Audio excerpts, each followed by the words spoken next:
Juan Pablo Montoya, Patrick Compartier, Max Pappas, Danica Patrick, Dario Franchitti, Sam Hornish Jr., Jacques Villeneuve, and even to an extent, AJ Allmendinger and Michael McDowell.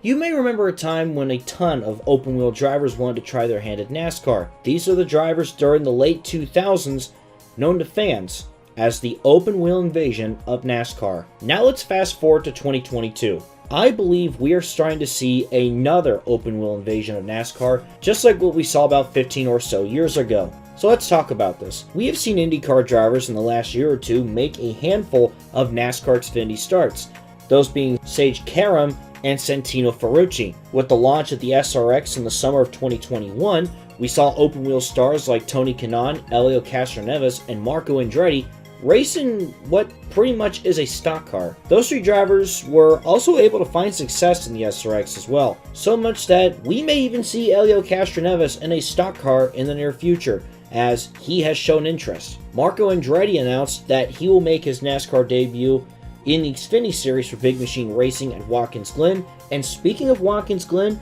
we will get to see the Cup debut of former F1 star Kimi Räikkönen, who drove in a truck and Xfinity race in Charlotte back in 2011. He will be driving for Trackhouse Racing's newest project, Project 91. And then recently, at the Indianapolis Road Course, a race that I attended, Daniel Kvyat, who last drove in Formula 1 in 2020, made his NASCAR Cup debut as well for Team Heseberg. When you look back on the open-wheel invasion in the late 2000s, there were a lot of these drivers that only got a handful of Xfinity starts before jumping to Cup, or even just going to Cup, and a lot of them didn't last long.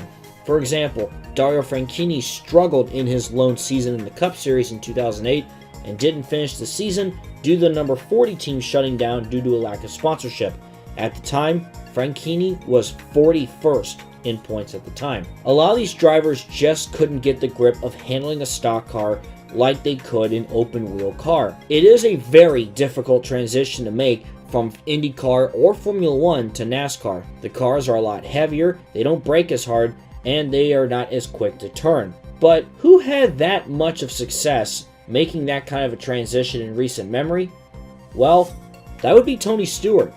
And he was more like a once-in-a-generation kind of driver to do it.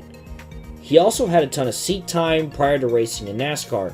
He ran a lot in USAC and IndyCar that made him very familiar with ovals already. The transition for him was a lot easier because of that. Now, looking at the set of drivers we have now in what could be another open-wheel invasion, it's hard to say which one could be the most successful. Karam and Ferrucci are getting a good amount of seat time in the Xfinity Series, and if they wanted to, they could make the jump to full-time in Xfinity next year. Again, that is if they could or wanted to. Supposedly, I heard that Daniel Kvyat would consider running full-time in NASCAR if things were to line up correctly for him. Who knows? If Kimi Räikkönen were to have a good run at Watkins Glen, he could try more of NASCAR in the near future. Then you got Marco Andretti coming over as well, and I really think we could see more of him trying to race at NASCAR down the line. I think he'll do pretty well in the stock car. When you look back on the open-wheel invasion of the late 2000s, the drivers that stuck out to me were Juan Pablo Montoya, AJ Allmendinger, and Michael McDowell. Montoya ran in the Cup Series from 2007 to 2013 and recorded 2 wins, both of them coming on road courses. Though, I can't help but wonder, how do you think he would have done with the schedule we have now, considering now that we have 6 road course races instead of 2? Montoya had a pretty solid run in NASCAR and had some pretty good moments. That can be thanked to the fact that he already was familiar with ovals when he ran in IndyCar and kart in the late 90s and early 2000s, including his first Indy 500 win in 2000. You look at AJ Allmendinger, who was one of the last drivers racing that came over from Champ Car / kart. He didn't really have much to write home about early on in his career. He really struggled with Red Bull. He drove for Petty for a while. And then he kind of had a big break with Team Penske in 2012. Then, of course, he got suspended for failing a drug test that summer. Allmendinger did come back to NASCAR a year later with JTG Daugherty Racing and recorded his first career Cup win in 2014 at Watkins Glen. He ran with the team from 2013 to 2018, and then he retired after that. However, he did make a return not too long after with Kaulig Racing, and the rest was pretty much history, including winning the 2021 Cup race at the Indianapolis Road Course. AJ Allmendinger has had an incredible turnaround in recent years. And then another one of the last kart champ car drivers, Michael McDowell.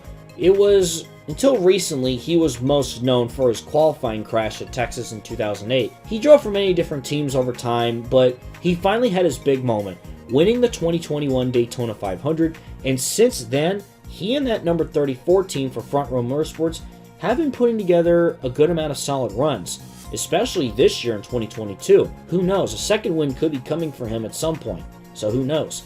Overall, we could see more of an open wheel invasion today, and part of that could be the fact that with the launch of the next-gen car and how much of a different beast it is and how much different this car is compared to former generation stock cars. And I'm not just going to mention the open wheel guys, I want to mention the sports car guys too. I know that's a bit of a different animal too, but you got to think, Joey Hand, he's been running some road course races, and he's been pretty solid in that number 15 for Rick Ware Racing. News came out actually just earlier before I recorded this video that two-time 24-hour Le Mans winner Mike Rockenfeller is going to drive the number 77 at Watkins Glen and the Charlotte Roval as well.